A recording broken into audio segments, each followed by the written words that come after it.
What you will not find in the cardiac questions on the CEN is 12-lead EKGs, okay? Now, that doesn't mean you couldn't get a question about a 12-lead. They might ask you, for example, how to put the leads on, where the leads go on the chest, or maybe if a patient has ST elevations in the following leads, it would indicate this type of MI.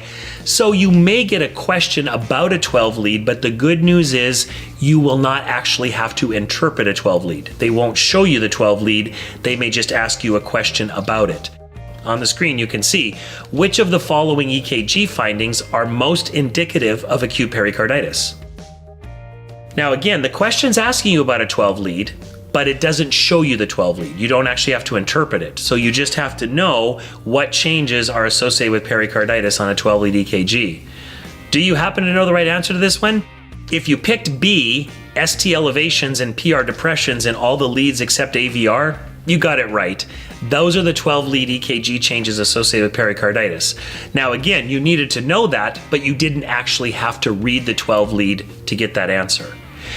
Now, with that being said, on the CEN, you may very likely get 2-lead EKG strips like the one you see on the screen right now. So you will want to make sure that you are good at interpreting 2-lead EKG strips. If you're not really good at, for example, differentiating a Mobitz type heart block from a Winky Bach or, some of those types of things, you may want to take some time to study 2 leads because you may very well get a 2-lead question on the exam. And you do need to know how to interpret 2 leads. On the screen now, you can see an example of a question that has a 2-lead strip in it. The following electrocardiogram strip is associated with, and notice how you have a 2-lead strip there and you need to know how to interpret it. Do you know the right answer to this one?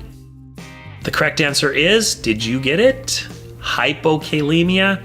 Now, how do I recognize that? Notice that there's ST depression after the QRSs, and you also have that U wave popping up off of the T wave. So notice how the T wave has 2 little bumps to it.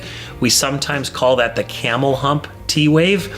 And that camel hump T wave, or the 2 of them together, are often indicative of hypokalemia. So that's an example of how a 2-lead strip may be used on the CEN.